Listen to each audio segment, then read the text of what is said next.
ஆண்டாள் அருளிச் செய்த திருப்பாவையிலே 13வது பாசுரம்.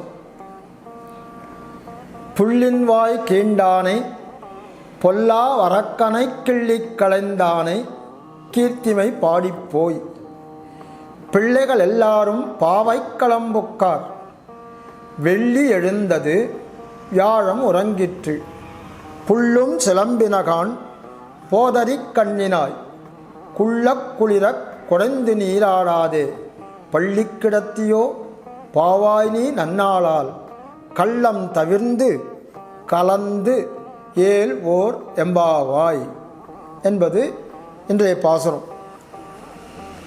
இதில் புல் அப்படின்னு சொன்னால் பறவை தான், ஏற்கனவே பார்த்துருக்கோம். ஒரு கொக்காக வந்த ஒரு அரக்கன் பகாசுரன், அவனை பற்றி சொல்லிருக்கு. ஏற்கனவே பார்த்தோமோ இல்லையோ, கள்ளச்சகடம் கலக்கழிய காலோச்சின்னும் போது ஒரு சகட வடிவிலே வந்த சகடாசுரன்னு பார்த்தோம். இந்த இடத்துல கொக்கு வடிவிலே வந்தவன் பகாசுரன்னு அது பார்க்க போகிறோம்.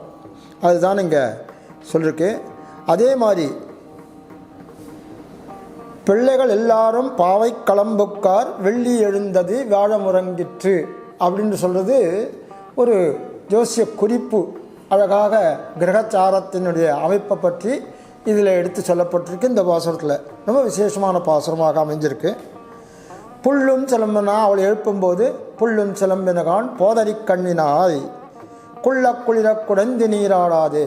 விடியற் காலையிலே எழுந்து அழகாக குள்ள குளிர குடைந்து நீராடாதே, உள்ளே புகுந்து நீராடணும் நீர்க்குள்ள அப்படின்ற மாதிரி அமைந்திருக்கு. பள்ளி கிடத்தியோ இப்படி தூங்கின்றிருக்கேன்னு எழுப்புகிற மாதிரி பாசுரம். இதை என்ன விசேஷங்கள்லாம் சொல்லியிருக்குன்னு ரொம்ப விசேஷமாக பார்ப்போம். இந்த பாசுரத்திலே கண் அழகு படைத்த ஒரு பெண் எழுப்பப்படுகிறாள்.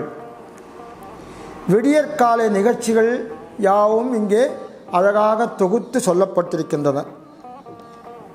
இந்த மலரிலே உள்ள வண்டுகள் எல்லாம் இருக்கு இல்லையா, அந்த வண்டுகளைப் போன்று அதனுடைய கண்களைப் போன்று உன்னுடைய கண் அமைந்திருக்கிறதுன்னு இந்த இடத்துல நம்மளும் ஒரு குறிப்பாக சொல்லலாம்.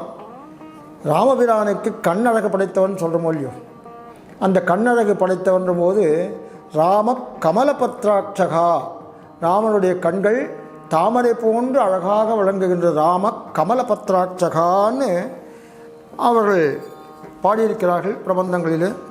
ராம கமலபத்ராட்சகான்னு அந்த மாதிரியாக இந்த பெண்ணுடைய கண் அமைந்திருக்கிறதாம். அந்த மாதிரியாக இந்த பகாசுரனை அவர் கண்ணன் எப்படி இது பண்ணார் அப்படின்றது இந்த பாசுரத்தில் சொல்கிறக்கு. இந்த நோன்புக்கு நாங்கள் எல்லாம் கிளம்பி விட்டோம், நீயும் இதில் கலந்து கொள்ளு. யாரை பாடணும்? போன பாசுரத்தில் பார்த்தோம் ராமனை எழுப்புவதாக. உடனே சில பேருடைய அப்ஜெக்ஷன்லாம் வந்து தான், என்ன அப்ஜெக்ஷன் அதுன்னா, நம்ம கண்ணனைத்தானே சொல்லிட்டு இருக்கோம், இந்த ராமனை எப்படி சொன்னேன் அப்படின்னு சில பேர் கேட்டாலும் இந்த பாசுரத்தில், இதுக்கு முன் பாசுரத்தில். உடனே ராமன் வேறல்ல கண்ணன் வேறல்ல, எல்லாரும் ஒருத்தர் தான். அவதாரங்கள் இருக்கும்போது நரசிம்ம அவதாரமாக இருந்தார், ஒரு சமயத்திலே மத்ஸ்ய அவதாரம் எடுத்தார், ஒரு சமயத்திலே கூர்ம அவதாரமாக இருந்தார். அவர்தான் கண்ணன், அவர்தான் ராமன், எல்லாம் ஒருத்தரே அப்படின்ற மாதிரியாக காமிக்கிறாள் இந்த இடத்துல. ராமனுடைய பிரபாவம் இங்கேயும் சொல்லி கண்ணனுடைய பிரபாவத்தையும் சொல்லும்போது, ராமனுடைய பிரபாவம் சொல்லும்போது என்ன சொல்கிறா? புள்ளின் பொல்லாவரக்கனை கிள்ளி களைந்தானே, அது ரெண்டாவது எடுத்துக்கிறா. முதல்ல கிருஷ்ணனுடைய சொல்கிறா, புள்ளின் வாய் கீண்டானை. இப்போ சொன்னமே பகாசுரன் என்ற அந்த கொக்கு வடிவிலே வந்த அந்த அரக்கனை அழித்தார் கண்ணன். இப்போ ராமன் என்ன பண்ணார்?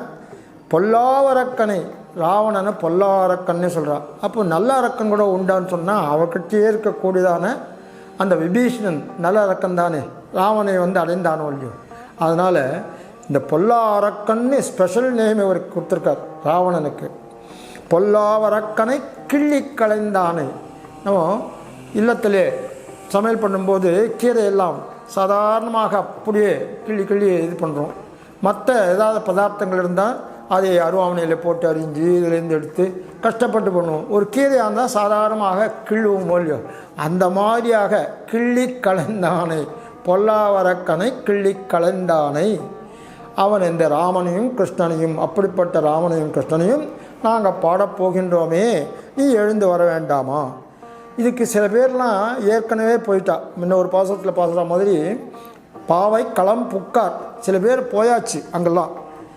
வெள்ளி எழுந்து வியாழம் உறங்கிற்று, இந்த ரொம்ப விசேஷமான இடம் இது. வெள்ளி எழுந்து வியாழம் உறங்கிற்று. சூரிய உதயம் இருக்கு, அதுக்கு முன்னால் அந்த வானத்தில் தோன்றுவதானது சுக்கிரனுடைய உதயம். கார்த்தால விடிய கால வேலையிலே அதை நம்ம பார்த்தோம்னா அழகாக ஒரு நட்சத்திரம் மாதிரி ஒன்று ஜொலிச்சுன்னு இருக்கும். அதுதான் சுக்கிரன். விடிவெள்ளின்னு சொல்கிறது, அதை விடிவெள்ளின்னு பேர் இதுக்கு.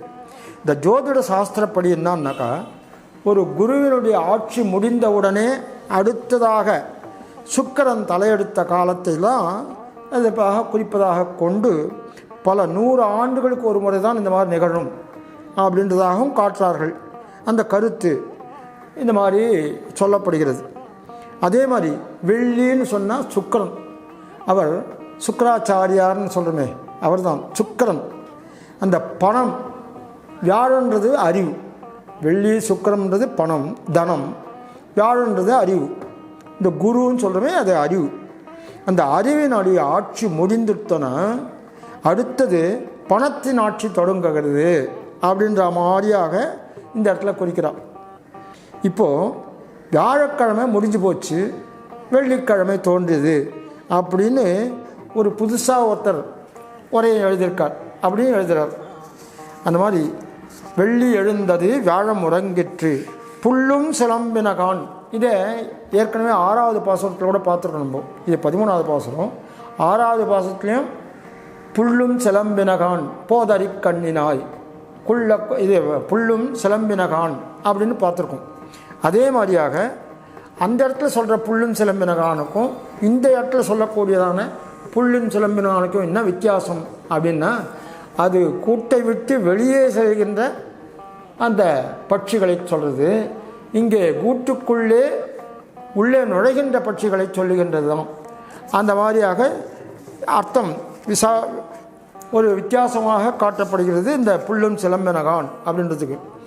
குள்ள குளிர குடைந்து நீராடாதே பள்ளி கிடத்தியோ பாவாய் நீ நன்னாளால் கள்ளம் தவிர்ந்து. இந்த மாதிரி பொய் உறக்கெல்லாம் உறங்காத, தோ வரேன்னு சொல்லிட்டு ஒரு 10 நிமிஷம் தூங்குறது, இன்னொரு 10 நிமிஷம் தூங்கலாமான்னு யோசனை பண்ணுறோமே, அந்த மாதிரி பொய்யுறக்கம் கள்ள உறக்கம் அது நீங்கி கள்ளம் தவிர்ந்து எங்களோட கலந்து நீ வரணும் அப்படின்றதாக வேண்டதாக இந்த பாசனம் அமைந்திருக்கு. இதில் ஆழ்வார் எழுப்பப்படக்கூடிய ஆழ்வார் தொண்டரடிப்பொடி ஆழ்வார். தொண்டரடிப்பொடி ஆழ்வார் எழுப்பப்படுகிறார். தொண்டரடிப்பொடி ஆழ்வார் அவரை பற்றி சொல்லணும்னா, அவர் ஸ்ரீரங்கத்து நம்பெருமாளையே பாடக்கூடியவர். எப்பொழுதும் சதா சர்வகாலமும் அந்த நம்பெருமாளுடைய பக்தியிலேயே தோய்ந்தவர். திருமாலை என்ற 40 பாசுரங்களை பாடியிருக்கின்றவர்.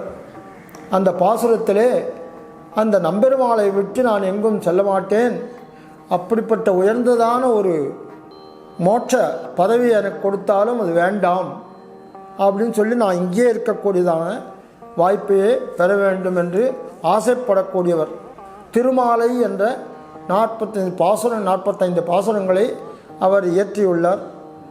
ஊரிலேன் காணி இல்லை உறவுமத்தொருவரில்லை பாரினின் பாதம் மூலம் பற்றினேன் பரமமூர்த்தி காரொளி வண்ணனே கண்ணனே கதறுகின்றேன் ஆருளர் கலைகணம்மா அரங்கமான் அகருளானேன்னு இந்த அரங்கனுடைய அந்த நிழலிலே ஒதுங்கியவர், வேறு ஒன்றுமே வேண்டாம் என்றவர்.